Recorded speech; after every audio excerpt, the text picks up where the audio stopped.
본 방송에서 제공하는 투자 정보는 투자 판단에 대한 조언입니다.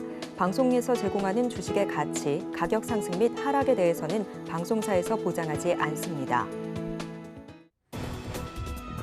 실시간 정보 브리핑입니다. 올해 상반기 주식 결제 대금이 지난해 상반기보다 31.4% 급증한 것으로 나타났습니다. 반면 채권 결제 대금이 11.3% 줄면서 전체 증권 결제 대금은 축소됐습니다. 다음 소식입니다. KB증권은 현대로템이 2분기 사상 최대 실적을 기록할 것이라며 목표 주가를 올리고 방산 업종 내 최선호주로 선정했습니다. 현대로템이 분기 매출액이 1조 원을 넘어서고 영업이익이 1,000억 원을 상회하는 것은 모두 창사 이래 처음입니다. 세 번째 소식입니다. 한화오션이 미국 함정의 MRO 시장에 참여할 수 있는 자격을 확보했다고 밝혔습니다.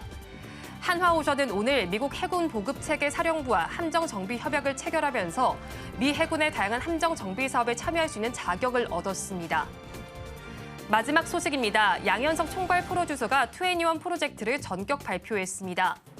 업계에 따르면 2세대 대표 걸그룹 중 한 팀인 그룹 2NE1이 YG 엔터테인먼트 양현석 총괄 프로듀서와 약 8년 만에 뭉칩니다. 부진한 엔터주 전반에 단비로 작용할지 지켜보시기 바랍니다.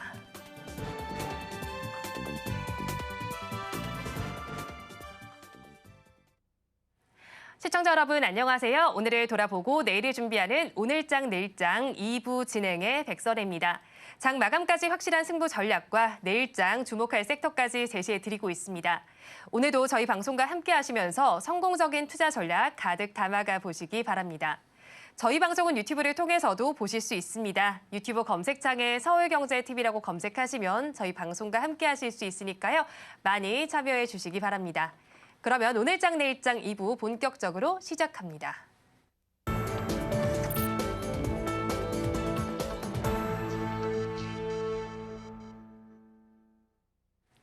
오늘도 두 분과 함께 시장에 대한 이야기 해보겠습니다. 블루드림 리서치의 이주현 대표, 하이투자증권 이청원 PB 두 분 나와 있습니다. 어서 오세요.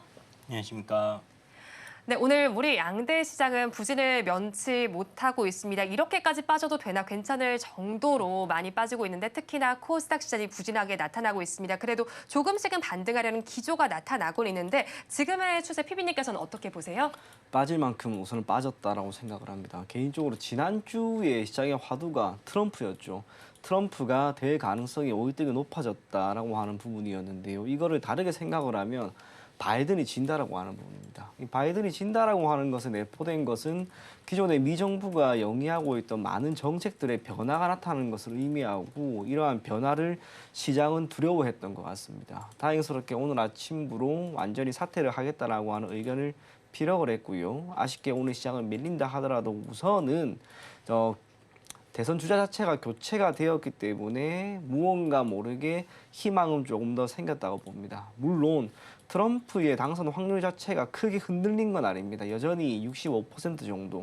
해리스가 전당대회에서 완전히 대선 주자로 꼽힌다 할지라도 지금 기준으로는 대략 한 38% 정도인데요. 대선은 우선 아직까지 남아 있습니다. 남아 있기 때문에 어떤 드라마가 쓰일지는 우리가 지켜볼 필요가 있다는 것. 그와 함께 지난주 충격은 우선은 꽤나 많이 우리에게는 지수의 약세로 이어졌기 때문에 이제는 어느 정도 반등하는 시점에 놓여 있지 않을까 그리 보여집니다. 코스피 같은 경우에도 지난 10월부터 이어진 저점을 한번 쭉 이어보면요. 제가 지금 모니터에 띄워놨는데 지난 4월 그리고 월, 6월 이 저점을 기점으로 해서 크게 밀리진 않았습니다. 지금 딱 그 구간인 거죠. 여기에서 밀릴 수 있을 만한 변수가 우선은 트럼프에 따른 충격이 만회가 된다면 개인적으로 내일이나 모레 정도에는 시장은 저는 턴을 할 수 있지 않을까 그리 보여집니다. 그래서 시장을 너무 어렵게 생각하지는 말고요. 지금 종목을 선택하는 게 참 힘든 시장입니다. 그렇다면 철저하게 우선은 주력 산업군 위주로 볼 필요가 있는데 1차적으로 오늘은 제약바이오가 그나마 움직이는 양상을 보인다는 것. 그 외에는 조선 정도. 기타는 전부 다 뭐 재건이라든지 또는 일시적인 테마에 따른 섹터만 움직이고 있습니다. 한 가지 확실한 것은 내일이나 모레 정도 시장이 만약에 안정화되는 시점에 고개를 드는 섹터가 있을 겁니다. 그쪽으로 여러분들이 우선은 초점을 맞추고 지금은 시장을 잠시 바라보자. 그런 이야기 전해드리도록 하겠습니다. 네, 시장이 반등할 가능성은 있겠지만 아직까지 지금은 시장을 바라보는 것이 좋겠다 이렇게 정리를 해주셨고요. 수급적인 측면을 살펴보더라도 현선물 시장 모두에서 외국인 투자자들 꾸준히 매도 흐름이 최근 들어서는 나타나고 있고요. 거래대금 측면에서도 지난 거래일 기준으로 봤을 때 코스피 시장에서 거래대금이 구성원밖에 되지 못하는 모습도 나타났습니다. 시장에 대한 관심이 좀 떨어진 상황 속에서 지수까지 빠지고 있으니까 네. 투자자분들께서는 이제 시장에서 벗어나야 하나 이런 생각도 하실 것 같거든요, 대표님. 네.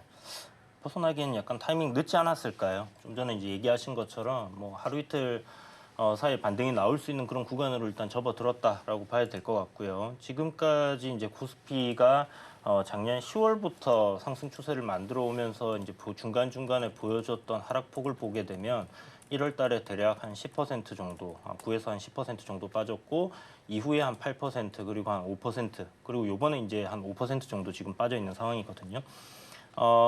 미증시 같은 경우 나스닥을 기준으로 말씀드리면 17,500포인트를 이탈시키지 않는다라면 뭐 추세적으로는 상승 추세 유지가 된다라고 보고 있고요. 현재 코스피 같은 경우도 보시면 뭐 2,750포인트가 이제 고점으로 참 어렵게 돌파를 해서 이제 올라왔는데 그 구간까지 지금 다 내려와 있는 상황입니다. 오늘 종가 기준으로 뭐 2,756포인트 정도를 지켜낸다라면 국내 증시도 뭐 추세적으로 일단 기술적인 상황으로는 크게 무리가 없다 이렇게 보실 수 있겠고요. 삼성전자의 주가를 한번 살펴보시면 삼성전자가 지금 반등이 나올 수 있는 구간으로 들어왔습니다. 이제 지난주 금요일까지만 해도 하루 정도 조정이 더 나오지 않겠나라는 생각으로 이제 지켜봤는데 요게 그 앞에 보시는 것처럼 이제 82,000원짜리를 갭으로 돌파시키면서 거래 대금이 약 한 3조 6천억 정도 들어왔던 그런 구간이 있는데요.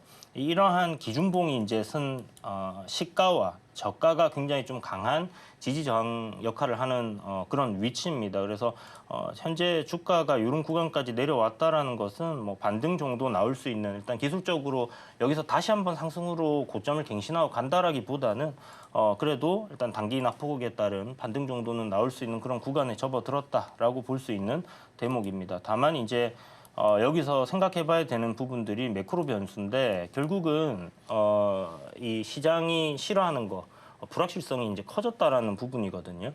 이게 이제 대선 토론이 지나가고 그다음에 이제 CPI 사실 이제 기존은 CPI 발표 이후 그러니까 금리 인하가 거의 확정시 되는 시점부터 해서 우리 빅테크 기업들이 조정을 받고요. 러셀 2000 지수로의 수급 이동이 좀 보여줬었는데 그러한 흐름 속에 시장이 지금 판이 약간 변하고 있다라고 보셔야 될 것 같습니다.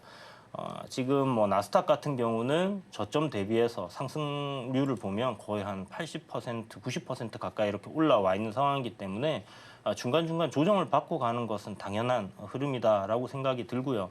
다만 이제 이번 조정이 좀 전에 말씀드렸던 그런 매크로적인 이슈와 좀 맞물려 가지고 크게 빠지느냐 아니면 가볍게 지나가느냐가 하나의 관건입니다. 그렇지만 조정 나올 때 뭐 폭락을 하듯이 뭐 증시가 확 무너진다기보다는 빠졌다 올랐다 빠졌다 올랐다를 반복하면서 이렇게 빠질 거기 때문에 그런 구간에서의 어떤 대응 전략을 좀 잘 잡으셔야 될 것 같고요.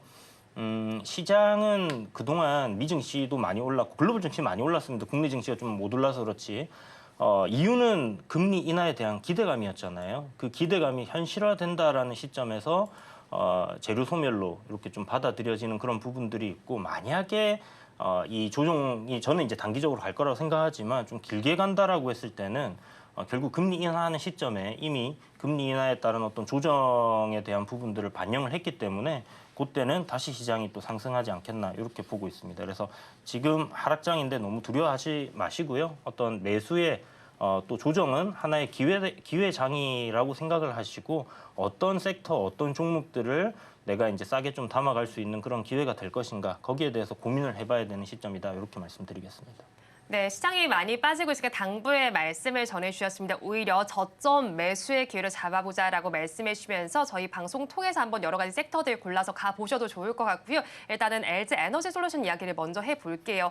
트럼프 전 대통령이 재선 가능성이 높아졌다는 이슈도 있지만 건설 중단 소식이 들려오면서 LG 에너지 솔루션 오늘 크게 빠지고 있습니다. 그런데 사실 전기차 이 캐즘을 생각한다면 이렇게 분위기를 반전을 하는 게 오히려 지금 시점에서 낫지 않을까 하는 생각도 들거든요. 피비님 어떻게 보세요? 기타 다른 변수들이 지금 여전히 좋지 않은 거죠. 2차 전지라고 하는 것은 결국에는 셀업체를 기반으로 하고 있는 배터리에 대한 수요가 증폭되거나 폭증해야지 2023년 지난해처럼 그러한 주가 상승이 나올 것인데 여전히 양극재 같은 경우에는 수출이 부진한 모습입니다. 제가 모니터에 오늘 나온 유진투자증권의 리포트 한 개 띄워드리면요.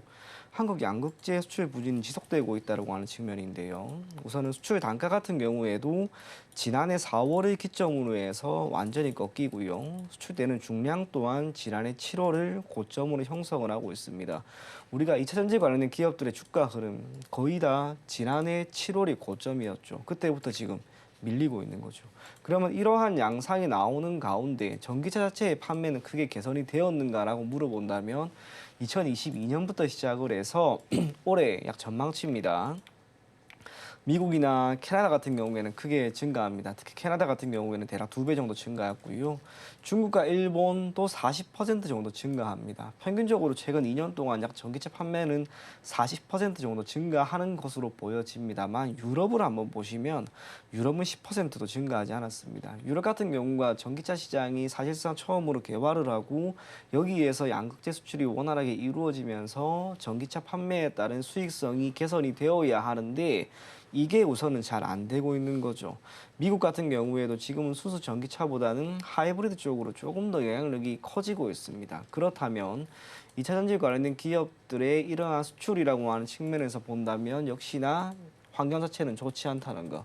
그러한 가운데 LG 엔솔이 내린 결정은 한편으로는 우리가 여러 가지 측면에서는 추후에 생산을 늘린다고 하더라도 이를 감당할 수 있는 수요가 미치지 못할 것이다 라고 하는 차원에서 공장에 대한 증설을 중단한 게 아닌가 그리 보여집니다.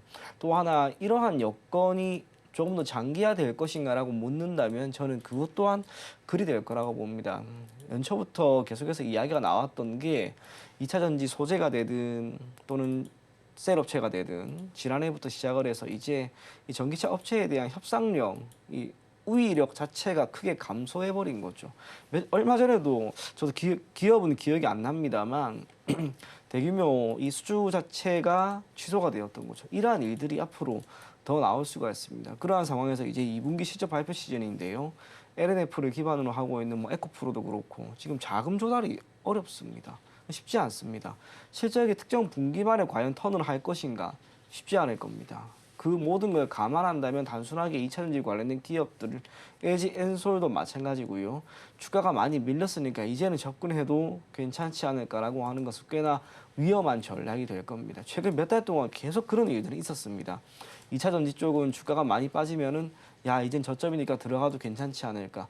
그때마다 밀리는 거죠. 지금도 마찬가지일 거라고 봅니다. 지금은 2차 전지 쪽은 우리가 철저하게 관망을 하고요. 관련된 기업들, 특히 실적이 몇몇 기업이 나온다고 해서 그 기업을 선택하는 것이 아니라 섹터 전체가 우선 좋아야 됩니다. 지금 시장은 그렇습니다.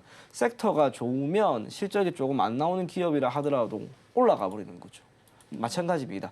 2차 전지도 결국에는 섹터 전체에 훈풍이 돌 수 있을 만한 무엇이 나와야 한다는 거. 그걸 우리가 각인 또 기억을 하면서 여러분들이 관련된 종목들은 지금은 조금 관망하자 그런 이야기 전해드리도록 하겠습니다. 네, 일단 2차 전지 섹터 전반이 돌아설 만한 어떤 모멘텀이 나오진 않았습니다. 그때 시점을 한번 살펴보자 이렇게 정리를 해주셨고요. 2차 전지 이야기와 더불어서 사실 LG화학 이야기를 제가 좀 더 해보고 싶은데 오늘 1년 중 최저가를 기록하고 있습니다. LG화학의 경우에 사실 뭐 2차 전지주로만은 볼 수 없는 게 석유화학 이쪽 업황도 좀 체크를 해봐야 하잖아요. 네. 근데 너무 내려가다 보니까 이제 보유자분들께서 많이 걱정을 하실 것 같아요, 대표님. 어떤 대응 전략이 좋을까요? 글쎄요. 지금 일단 추가 매수는 뭐 하지 않는 게 바람직하지 않나라는 생각이 들고요. 화학 섹터 단은 분명히 업황이 어느 정도 돌아서고 있습니다.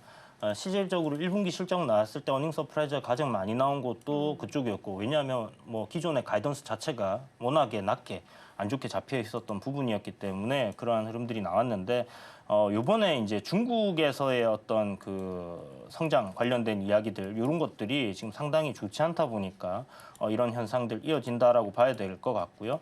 그다음에 아까 2차 전지 관련해서 이야기를 했던 부분에서 LG 에너지 솔루션이 어떤 그 합작법인으로 설립하는 공장에 대한 뭐 연기, LG화학이 지금 현재 그 2차 전지 소재 기업으로 변신을 하고 있는 그런 상황에서 이런 부분들은 분명히 좋지 않다라고 봐야 되는 부분이고요.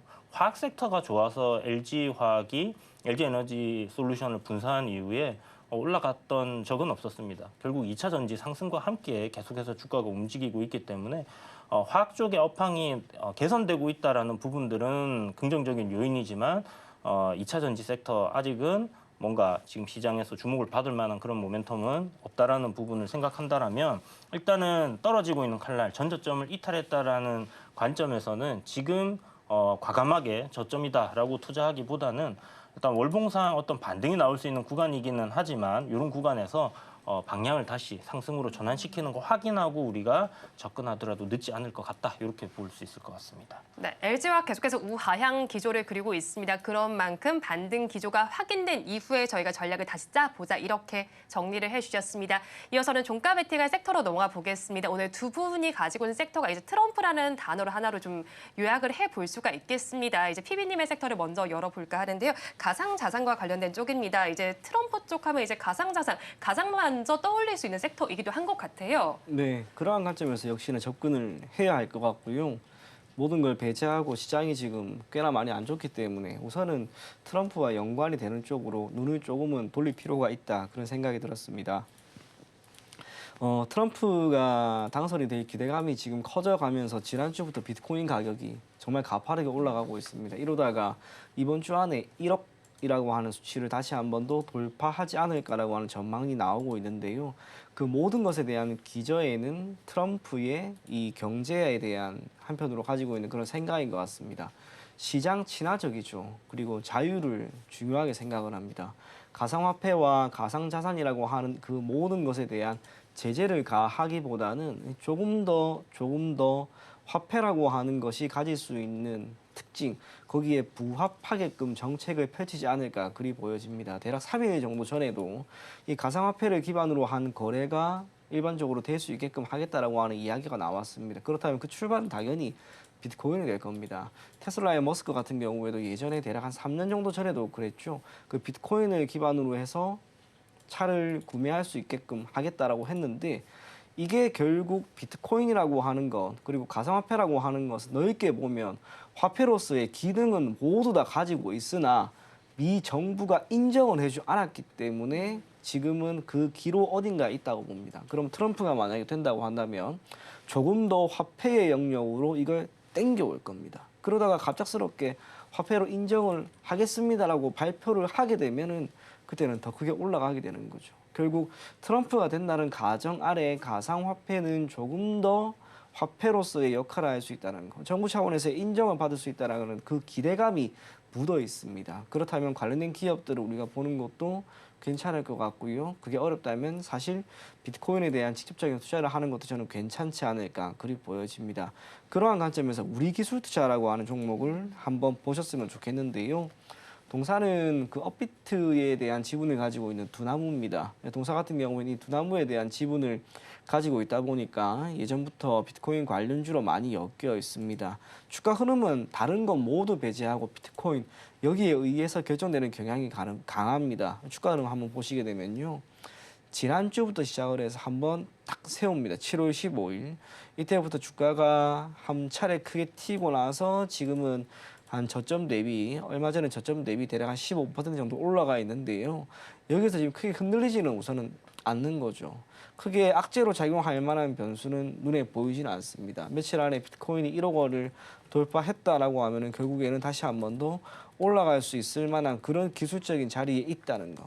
그리고 트럼프의 당선 기대감이라고 하는 게 앞으로 점점 커질지 아니면 줄어들지는 아무도 모릅니다만 적어도 지금 시점에서는 사실 민주당에 누가 나오든지 간에 업기는 꽤나 힘든 상황으로 보입니다. 물론 된다는 건 아닙니다. 그렇다면 트럼프가 되었을 때 수혜를 받을 수 있는 한 가지 섹터, 그것과 관련된 기업들은 단기적인 관점에서 우리에게 또 기회를 주지 않을까 그리 보여지기 때문에 우리 기술 투자라고 하는 종목을 여러분들이 한번 눈여겨보실 것을 권해드리겠고요. 목표 가격은 10,000원, 손절 가격은 8,000원 제시해 드리도록 하겠습니다.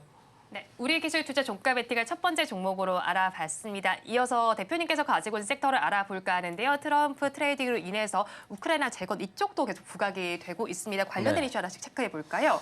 네, 뭐 말씀하신 것처럼 트럼프가 코인맨이 되겠다. 뭐 약간 이런 얘기, 코인맨, 우리나라 말로 하면 코인맨이 될 것 같은데요. 뭐 그렇게 되겠다 해서 관련주들도 잘 올라가고 있고, 또 트럼프 대통령이 한 이야기들이 있죠. 내가 대통령이 되면 전화 한 통이면 전쟁 끝난다. 푸틴 대통령한테 전화하겠다 이런 얘기를 했었고, 뭐 헝가리 총리도 일단 트럼프가 당선만 되면 바로 중재에 들어가겠다는 얘기를 했거든요. 무엇보다도 이제 당사자인 젤렌스키 대통령이 이 전쟁에 대한 피로감을 굉장히 느끼고 있는 상황이고, 11월에 있을 그 국제 평화회의 여기에 이제 러시아도 참여해 줬으면 좋겠다라는 취지의 내용을 말했습니다. 그만큼 이제 발등에 불이 떨어진 거예요. 트럼프가 될 때는 분명히 이제 그동안 계속 부정적인 이야기를 해왔듯이 우크라이나의 지원을 더 이상 하지 않을 가능성이 높아졌고, 그렇게 될 경우에는 이 전선에서 좀 밀릴 가능성이 굉장히 높아지는데, 나중에 휴전을 협상하는 데 있어서 굉장히 불리한 상황으로 휴전이 들어가야 되는 부분이라 지금 가급적이면 최대한 이 종전을 행하고자 하는 그런 의지가 좀 보이고 있다라고 봐야 될 것 같습니다. 아니나 다를까 오늘 증시에서는 이와 관련된 종목들이 지금 전부 다 강하게 움직이고 있는 상황이고요. 기존에 이제 뭐 우크라이나 재건 관련된 종목들, 그 다음에 뭐 대부분이 좀 네옴시티 관련된 종목들과 겹치는 부분이 있는데, 아무래도 이제 건설 쪽, 뭐 인프라에 투자를 할 때 수혜를 입는 그런 기업들이 대다수다 보니까 관련 테마주들이 굉장히 강하게 오늘 상승을 하고 있습니다. 특히 시장이 좋지 않을 때는 오전에 이제 이런 모멘텀으로 인한 수급이 쏠리는 섹터나 테마에 지속적으로 돈이 들어가는 흐름들을 보여주는데요. 오늘 바로 재건이 그러한 테마다 이렇게 보시면 될 것 같아요. 네. 그래서 오늘 재건주 네. 그래도 한번 공략해봐야 되지 않겠나라는 생각이 들고요. 사실 이게 뭐 너무 많이 오른 거 아니냐 이렇게 얘기하시는 분들도 계셨는데 한번 생각을 해보시면 대선까지 시간이 꽤 남아 있습니다, 그죠? 그렇다면 이것도 하나의 그 트럼프 트레이딩에 대한 기대감, 일정에 대한 기대감 이런 부분들 우리가 언제 종전을 할 줄 모르던 상황에서 이거 이제 대선을 앞두고 이 사람이 당선이 되면 될 가능성이 높아진다. 그렇다면 일단 뭐 선거일까지 아니면 그 이후 내년 임기를 시작하는 시점까지 이렇게 이제 볼 수 있을 텐데요. 좀 빠르면 뭐 11월이 되지 않겠나. 이게 예상을 해볼 수 있을 것 같아요. 그런 기대감이 시장에 크게 영향을 미치고 있기 때문에 단기적으로 우리가 한번 접근해 보기에는 나쁘지 않다. 물론 좀 긴 관점에서 투자할 만한 회사들도 분명히 있습니다. 오늘 시세가 크게 터지고 있는 뭐 HD 현대건설기계라든지 HD 현대인프라코 같은 경우는 뭐 굴삭기라든지 이런 것들 당연히 공사 현장에 많이 필요할 거고 부서진 건물들 다시 또 청소를 해야 되지 않겠습니까? 뭐 그런 것들 생각해 본다면 당연히 저렇게 올라가는 게 맞지 않나라는 생각이 드는데, 아무튼 오늘 이와 관련된 종목들 한번 우리가 공부를 해보는 시간이 되었으면 좋겠네요. 네, 그렇다면 종목으로는 어떤 거 볼까요, 대표님? 네, 최근에 이 트럼프 대통령의 뭐 토론회였나요? 토론회 하면서 그 바이든 대통령이 약간 치맥기를 보이면서 트럼프 대통령이 굉장히 우세해졌다. 이 토론회 이후부터 이제 그런 이야기가 나왔는데, 그때부터 일단 가장 먼저 이 재건주에서 강하게 시세를 터뜨리고 올라가고 있는 종목이 SY 스틸텍이라는 종목입니다. 모회사가 이제 SY라는 기업인데, 이 기업이 코오롱 글로벌과 그 우크라이나 재건 관련해서 MOU를 같이 공동으로 사업을 펼치자고 체결했던 그런 내용들이 부각이 되고 있다라고 보시면 좋을 것 같고요. 지금 뭐 단기간에 한 80~90% 정도는 올랐습니다만, 일단 테마는 우리가 잘 알다시피 대장주가 지속적으로 좀 강한 흐름들을 보여준다라는 거죠. 물론 오늘의 대장은 이제 데모, 그리고 뭐 이등주는 뭐 HD 현대 에버다임 이런 것들이 이제 상한가를 들어갔는데, SY 스틸텍도 충분히 추가적인 상승 흐름들을 이어갈 가능성 높지 않겠나라는 관점으로 접근을 해볼 만하다 생각이 들고요. 뭐 매수가는 뭐 종가에 진행을 하시면 될 것 같고, 목표가는 대략적으로 뭐 한 5,700원 정도, 손절가는 3,895원 정도 보시면 되는데 이게 약간 손절가 러프합니다. 이 뭐 상승폭을 굉장히 좀 크게 보고 있기 때문에 일단 손절도 그 정도를 이야기 드렸는데 오늘 한 번에 뭐 다 사가지고 뭐 내일 시세 바로 나오면 좋겠지만 또 잠시 쉬어가는 눌림이 나올 수도 있기 때문에 시장이 반등이 나오면 테마주들은 내일 조정 좀 받을 수 있거든요. 그렇다면 그런 부분에 추가 매수할 수 있는 그런 관점으로 여러분들이 좀 접근을 하시면 좋을 것 같다라는 이야기를 드리겠고, 저 손절가 이탈하지 않는 선에서의 추가 매수 이렇게 계획을 잘 짜셔서 한번 접근해 보시면 좋을 것 같아요. 네, 종가 베팅을 두 번째 종목 SY 스틸텍에 대한 의견까지 들어봤습니다. 자, 이어서는 조금 사실 최근에 나왔던 좋은 소식이었습니다. 원전과 관련된 이슈였는데 체코 원전을 우리나라가 수주를 했다라는 소식이었습니다. 하지만 시장의 분위기 때문인지 먹구름이 좀 드리워져 있는 상황입니다. 그래도 이 안에서 윤석열 대통령의 경우에는 체코의 특사도 파견하겠다 이런 부분을 검토한다는 소식이 전해져 왔는데 우리 원전주에도 힘을 실어주는 소식인 것 같은데요. 부정적으로 볼 만한 이유는 단 하나도 없는 거죠. 이게 단순하게 체코 원전 수주라고 하는 이슈로 인해서 당시에 한 며칠 정도 전이었죠. 관련된 기업들의 주가가 시가부터 엄청나게 올랐습니다. 그도 그럴 것이 체코로부터 얻을 수 있는 이 수주와 그 금액이라고 하는 것이 대략 15년 정도 전에 아랍의 그 바라카 원전 그 금액의 월등히 상회하는 대략 30조 정도의 수주 금액이니까, 그렇다면 그 모든 것을 기반으로 해서 관련된 기업들의 주가는 중간중간 크게 오를 수 있을 만한 그런 여건이 마련이 되긴 되었습니다만, 아쉬운 게 있다면 주가가 추세를 이어가지 못했다는 거. 시장이 우선 안 좋았고요. 이슈가 모처럼 많이 나오다 보니 주가가 잠깐 올랐다가 말았다, 그렇게 표현을 할 수 있을 것 같습니다. 그럼에도 불구하고 정부의 의지가 지금 명확합니다. 방산도 마찬가지입니다. 처음에는 정부가 직접적으로 해외에 있는 여러 국가들을 컨택을 했고요. 그로부터 수주를 얻었습니다. 원전은 방산보다 규모 자체가 월등히 큽니다. 그래서 정부가 계속해서 노력을 하고 더 많이 노력해도 한 기의 원전을 수준하는 게 어렵습니다. 그걸 지금 했다라고 하는 거. 그러면 이제 앞으로는 유럽이라고 하는 이 지역에서 원전을 기반으로 하고 있는 생태계를 다시 한번 조성하려고 하는 거죠. 미국도 지금 마찬가지입니다.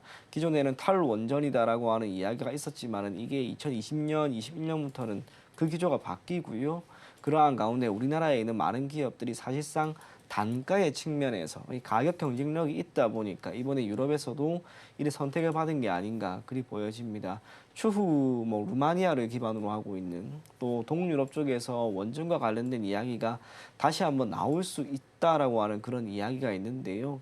언제 어떻게 또 규모가 얼마나 될지는 아직 아무도 모르지만은 정부가 계속해서 앞장서서 수주를 하기 위한 노력을 하고 있다는 거. 그렇다면 자연스럽게 그 아래에 있는 많은 기업들은 수혜를 받지 않을까 그리 보여집니다. 종목은 크게 세 가지 정도가 크게 수혜를 받지 않을까라고 보여지는데, 첫 번째로는 역시나 한전산업과 한전기술처럼 설계를 담당하는 기업이고요. 마지막은 유지보수를 담당하고 있는 한전 KPS입니다. 그 외에 우리가 알고 있는 거의 많은 기업들은 주기기 제작과 시공이라고 하는 측면에 엮여 있는데, 이 같은 경우에는 금액이라고 하는 측면에서 매출액이 발생한다 하더라도 수주다 보니까 10년, 15년에 걸쳐서 나눠서 이게 매출액 계상이 됩니다. 단기적으로 조금 더 움직임이 나올 수 있는 섹터, 그리고 기업들은 앞서 이야기한 것처럼 그런 세 기업, 그 세 기업에 조금 더 여러분들이 초점을 맞추고 접근한다면 그래도 뭐 올해 안에 또 어떤 이야기가 나올지는 모르겠습니다. 한 번 정도의 기회는 더 주지 않을까 그리 보여집니다. 네, 세 가지 기업 좁혀서 말씀해 주셨으니까 투자 의견에 한번 참고를 해보시면 좋겠고요. 이렇게 원전과 관련해서 긍정적인 소식이 나온 만큼 원전주 전반에 대한 의견도 여쭤보고 싶습니다. 추가 네. 상승 여력은 어느 정도로 보세요, 대표님?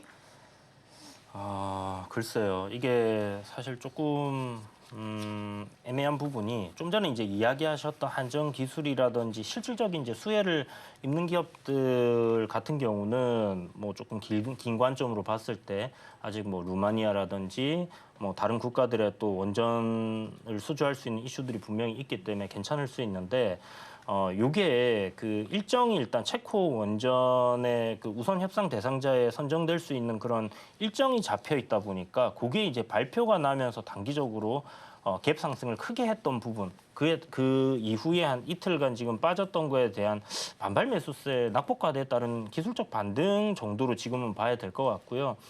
이후에 이제 오늘 이 원전 관련주들이 대부분 좀 올라와 있는 상황인데 요 저점단을 갖다가 지켜내는 흐름들이 이어지면서 추세적인 흐름을 계속 유지를 하는가, 요게 지금 굉장히 중요할 것 같아요. 일단 뭐 트럼프가 원전에 부정적인 입장은 아니기 때문에 지금은 우리가 가장 중요시하게 생각해야 되는 게 트럼프의 입이기 때문에 이 부분에서의 어떤 수혜가 될지를 한번 잘 봐야 되는 대목이지 않나. 그리고 다음 원전 관련된 이슈나 이런 것들이 이제 다시 한번 좀 부각이 되면 그때는 또 한 번 더 달릴 수 있는 섹터라고는 생각을 하는데 지금 당장은 뭔가 어떤 나오는 얘기거리가 없기 때문에 일단 기술적인 반등으로 보되 추세를 지금 다 무너뜨린 건 아니거든요. 그렇다면 뭐 두산 에너빌리티라든지 최근에 이제 대장으로 움직였던 뭐 한전 산업이라든지 이런 것들의 오늘 저점 여기서부터 반등이 나왔기 때문에 이 구간을 지켜낼 수 있는가 아닌가, 이게 굉장히 중요한 포인트가 될 것 같습니다. 네, 일단 원전주 최근의 상승은 기술적인 상승이다라고 좀 정리를 해주셨고요. 이에 따라서 앞으로 나올 새로운 모멘텀 한번 주목을 해보자, 이렇게 정리해 주셨습니다.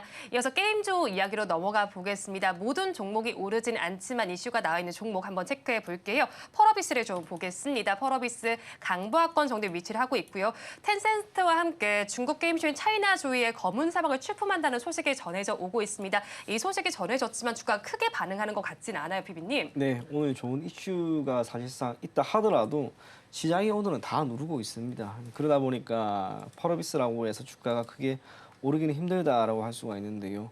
그럼에도 불구하고 지금 펄어비스 같은 경우에는 기타 게임 종목과는 다르게 넥슨 게임즈도 마찬가지고 조금 기회가 조금 더 있지 않을까, 저는 그리 보여집니다. 저도 오늘 저희 팀원 분들과 이야기를 나누고 왔는데 지금 게임이라고 하는 것은 기본적으로 약간의 어려움에 놓여 있습니다. 그도 그럴 것이 트럼프가 당선이 된다고 가정을 하게 되면은 중국과의 관계는 안 좋아질 겁니다. 그러면 예전에 우리가 중국 사드라고 하는 부분으로 인해서 타격을 받았던 몇몇 섹터가 있죠. 대표적인 게 엔터가 있었고요. 화장품, 게임, 여기가 한 번 정도 더 휘청거릴 수 있는 상황에 놓여 있습니다. 하지만 그러한 상황에서 게임 섹터에 있는 많은 기업들은 기존의 PC나 이제 모바일이 아니라 콘솔 게임으로 사업을 조금 더 확장한 기업들이 있는데 이들은 중국과의 관계가 소폭 악화된다 하더라도 큰 타격이 없습니다. 그런 콘솔을 사실상 시장에서 조금씩 확충하고 있는 게 넥슨 게임즈 그리고 펄어비스. 그래서 상대적으로 최근에 주가도 괜찮은 게 아닌가 그리 보여집니다. 신작이 나오고 중국 시장에서 이러한 콘솔이 판매가 되고 또 모바일이 확충이 된다면 펄어비스에게는 한편으로 기회가 될 겁니다. 그렇다면 주가 흐름 또한 지난 4월 기준으로 점진적으로 올라오고 있는 그런 상황에서 1분기에 게임 섹터에 있는 많은 기업들이 보였던 게 비용이라고 하는 측면에서 개선이 되다 보니 영업이익 흑자를 보였는데요. 펄어비스는 말 그대로 순증을 기반으로 한 영업이익의 개선도 나오지 않을까 그리 보여집니다. 앞서 이야기한 것처럼 게임 섹터는 여러 가지 어려운 환경에 놓여 있는데 몇몇 기업들은 분명히 움직임이 다릅니다. 1분기에 실적이 잘 나왔고 주가도 잘 올라간 정말 소수 몇 기업. 대표적인 게 펄어비스 그리고 W게임즈, 넥슨 게임즈. 이 세 가지 기업에 여러분들이 초점을 맞추고 그 안에서 가급적 게임 섹터에 있는 종목을 선택한다면 선택하실 것을 권해드리도록 하겠습니다. 네, 게임주 내에서 좁혀서 바라보자라고 정리해 주셨고 넥슨 게임즈 이야기와 더불어 시프트업 이야기까지 조금만 더 해볼게요. 넥슨 게임즈의 경우도 이틀째 강세를 보이고 있습니다. 일본에서 애플 앱스토어에서 매출 순위가 반등했다는 소식이 전해지고 있고 시프트업의 경우에도 2거래일 연속 강세 보이는데 올해 실적 가치성 높다, 이런 이슈가 나옵니다. 개별 종목 단의 이슈에 따라서 게임주 저희가 바라봐야 할까요?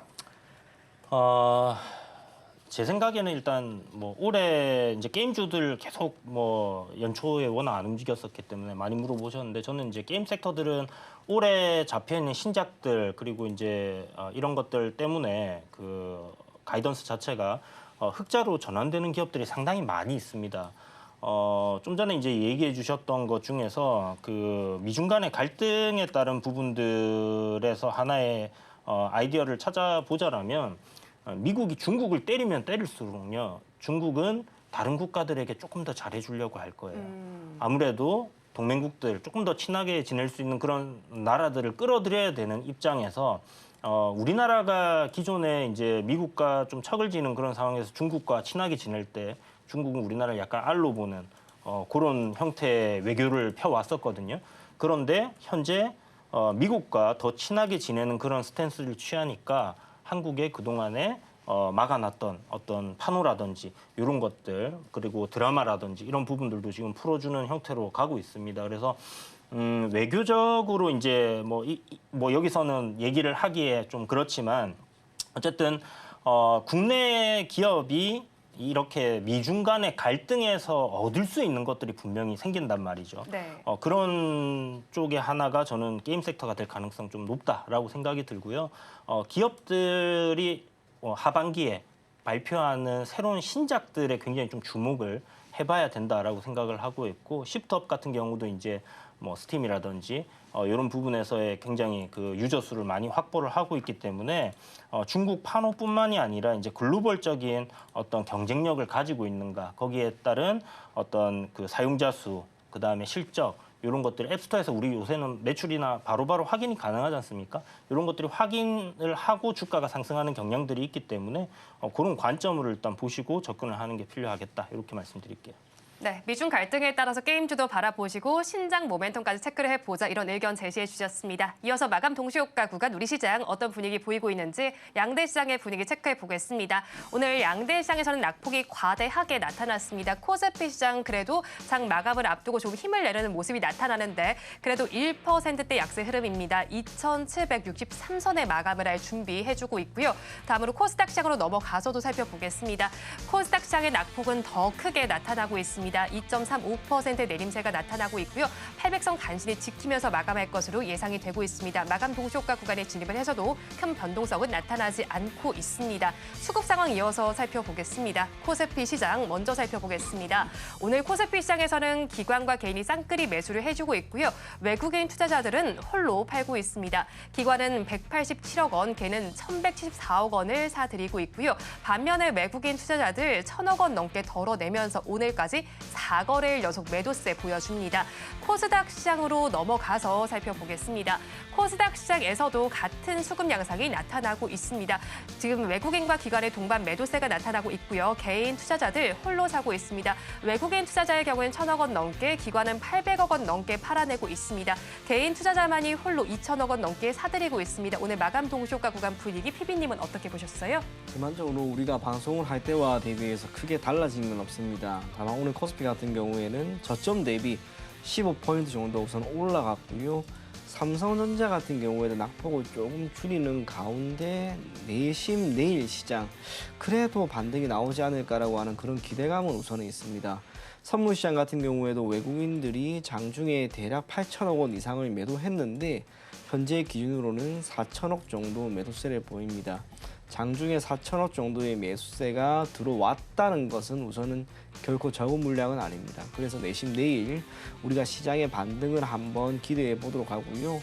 설령 내일 시장이 반등한다 하더라도 우리가 단기적으로 추가 하락은 없을 것이다. 그리고 하락은 이제 없다. 라고 단하기는 분명히 꽤나 어렵습니다.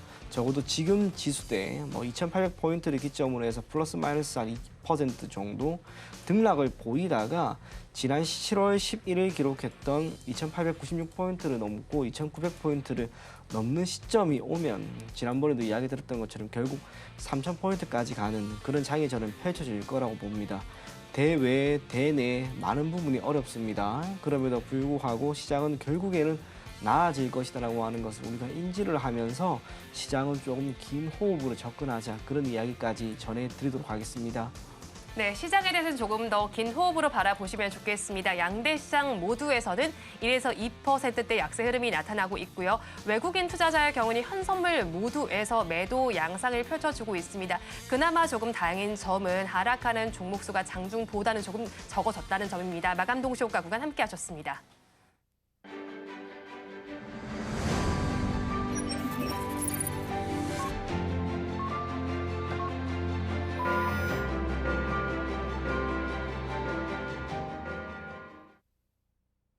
조 바이든 미국 대통령의 사퇴 여파를 우리 시장이 가장 많이 받은 것 같습니다. 양대 시장 모두가 힘을 내지 못하는 장세가 펼쳐졌고요. 마감을 앞두고는 조금 반등하려는 기조가 나타나긴 했지만 양대 시장 모두가 크게 낙폭을 보였습니다. 업종별로 어떻게 마감이 됐는지 코스피 시장 먼저 살펴보겠습니다. 코스피 시장 지수가 하락부를 켠 만큼 하락한 업종이 대다수의 포진해 있습니다. 하락한 업종 순서로 좀 살펴보니까요. 전기전자 업종이 가장 좋지 못했습니다. 2% 넘게 빠지는 모습이 나타났고요. 그 뒤를 이은 업종이 철강 금속 업종입니다. 1.97% 내림세, 제조업종도 좋지 못했습니다. 1.6% 하락 마감했습니다.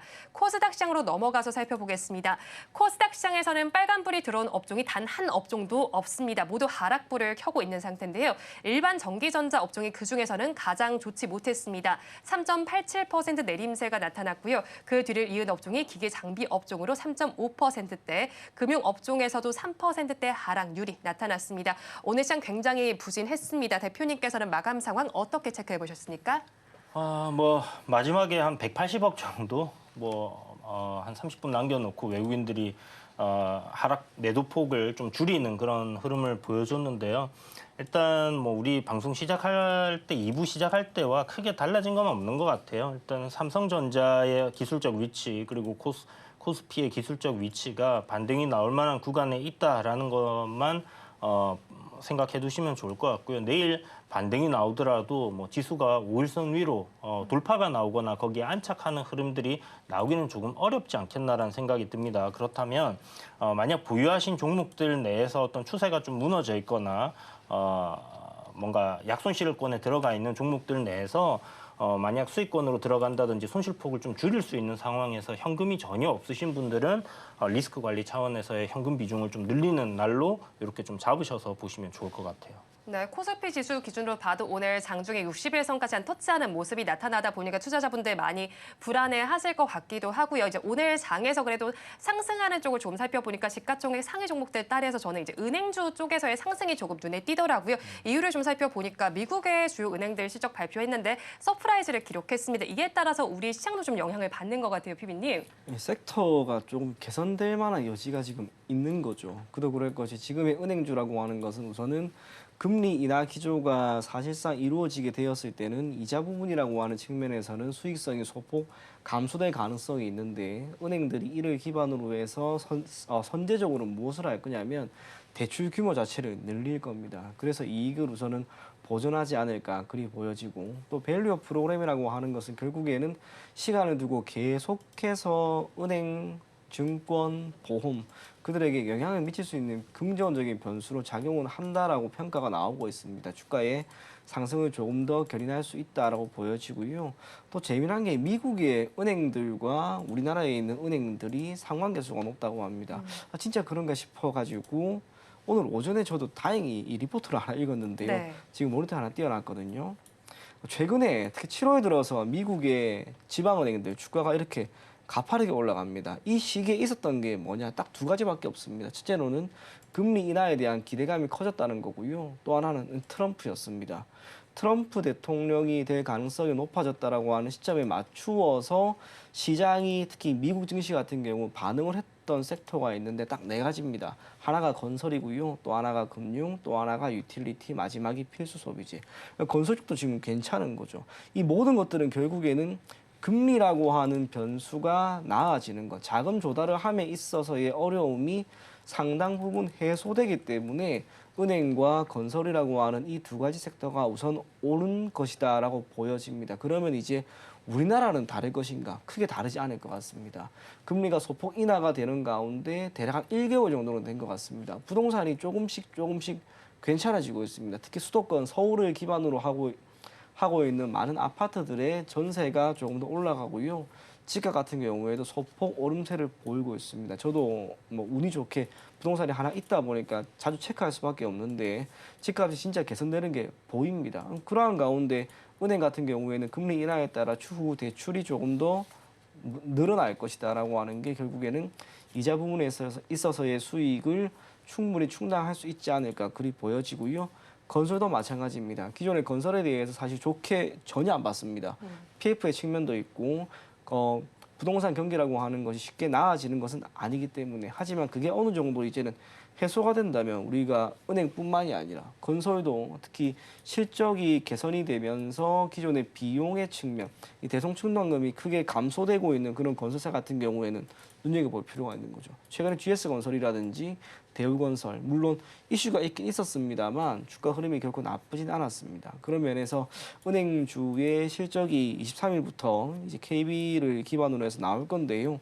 실적이 나쁘진 않을 겁니다. 실적에 대해서는 크게 걱정하지 마시고 은행주 보유하고 계신 분들은 시장이 조금 흔들리면 오히려 분할 매수 관점으로 접근해보자. 그런 이야기 전해드리도록 하겠습니다. 네, PB님께서 은행주와 더불어서 건설주 이야기를 해주셨는데 은행주 실적 내일부터 발표가 될 예정입니다. 이렇게 들어보니까 이렇게 은행주로 지수가 조정되는 구간을 좀 방어해보면 어떨까 이런 생각이 들기도 하거든요. 대표님 네. 어떻게 보세요?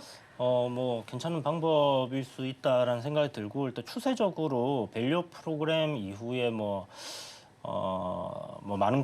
많은 곳에 또 다른 곳에서 이제 밸류 프로그램 실패한 정책이다 이런 얘기들이 있는데 저는 이제 굉장히 성공한 정책이라고 생각을 하거든요. 아직 진행 중이기도 하고요. 금융주들 일단 전 지수의 모든 종목들이 그 밸류 프로그램의 영향을 받아서 상승하는 건 아니지만 일단 정부 입김이 가장 강하게 들어가는 금융 섹터부터 해서 일단 강한 상승을 보여주고 있고요. 지금 KB금융 같은 경우 신고가, 신한지주도 지금 신고가 굉장히 많이 올랐습니다. 그래서 은행주들의 어떤 투자를 하셨던 분들께서는 어떤 추세적인 흐름, 이 밸류 프로그램의 지속성에 대한 부분들을 보시고 추세가 꺾이지 않는다라면 여러분들 앞으로 금리 낮아졌을 때 받을 수 있는 이자보다는 배당 수익이 훨씬 더 높을 거예요. 특히나 고배당 관련된 종목들이기 때문에 단기적인 관점도 괜찮겠지만 긴 관점에서 접근도 나쁘지 않다 이렇게 보고 있습니다. 네, 밸류업 프로그램과 관련해서 한번 은행주도 좀 살펴보자 이렇게 정리를 해주셨고요. 그렇다면 저희 당장 내일장에는 어떤 섹터에 조금 더 주목을 해보면 좋을까요, 피비님? 개인적으로 저는 당분간은 계속 이야기를 할 겁니다. 조선과 방산을 우선은 처음으로 보고요. 내일은 시장이 반등을 내심할 수도 있긴 있을 것 같은데 그래도 여전히 불안하긴 불안합니다. 앞서 저희가 이야기한 우크라이나의 재건이라든지 가상화폐 좋습니다. 하지만 지금 시점에서 조금 더 확실한 게 있다면 조선인 것 같습니다. 여전히 조선 같은 경우에는 신조선가 지수가 최근 1년 동안 계속해서 우상향이고요. 중고성가 같은 경우에는 올해도 역시나 신고가를 보이고 있습니다. 글로벌 컨테이너 수주 잔고는 2000년대 이후로 최대치입니다. 이 모든 것을 감안한다면 몇몇 기업들, 삼성중공업, 하나오션, HD현대중공업, HD현대미폰, 미포조선 그들이 지금까지 보였던 수주 잔고라고 하는 것도 몇몇 기업들은 이미 지난해 기준으로 매출액의 4배까지나 보이고 있습니다. 그래서 주가가 잘 가는 겁니다. 실적에 대한 부분도 크게 걱정할 만한 요인이 없다라고 하는 것을 감안한다면 오히려 실적 발표가 있기 전에도 주가가 오르고 실적 발표 이후 어닝 서프라이즈가 나온다면 제가 이거는 하나 이야기 안 해드렸는데요. 올해 1분기까지 조선사들, 조선 5개 대기업 같은 경우에는 영업 전망치 컨센 전망을 단 한 번도 실제 영업이익이 넘어선 적이 없었습니다. 올해 1분기가 처음으로 넘어섰어요. 올해 1분기 때 처음으로 어닝 서프라이즈가 나왔고 이러한 흐름이 2분기 때도 나온다면 주가는 결국에는 더 오를 수 있다는 거죠. 그런 면에서 조선 쪽을 우선은 우리가 따로 관심 있게 지켜를 보고 내일 만약에 시장이 괜찮다면 역시 조선 쪽 우리가 한번 담아보자. 대표적인 종목은 삼성중공업 제시해드리도록 하겠습니다. 네, 두 분 말씀 여기까지 듣겠습니다. 지금까지 하이투자증권 이청원 PB, 블루드림 리서치 이주현 대표와 함께했습니다. 고맙습니다. 오늘 장 내일장 2부에서 전해드린 내용 정리해서 보여드리겠습니다. 화면으로 확인해 보시죠. 오늘 장 내일장 2부의 핵심입니다. 먼저 이주현 대표의 종가 베팅 종목 SY스틸텍입니다. 최근에 우크라 재건 섹터가 주도주로 부각받고 있습니다. 목표 주가는 5,700원, 손절 라인 3,895원입니다. 다음으로 이청원 PB의 종가 베팅 종목입니다. 우리기술투자입니다. 트럼프 전 대통령의 당선 기대감에 수혜 가능성이 있습니다. 목표 주가는 10,000원, 손절 라인 8,000원입니다. 본 방송에서 제공하는 정보는 투자 판단에 대한 조언일 뿐 해당 주식의 가치와 수익률을 보장하지는 않습니다. 오늘 장 내일장 2부에서 준비한 순서는 여기까지입니다. 저희는 내일 이 시간도 여러분과 함께하겠습니다. 오늘도 시청해주신 여러분 고맙습니다.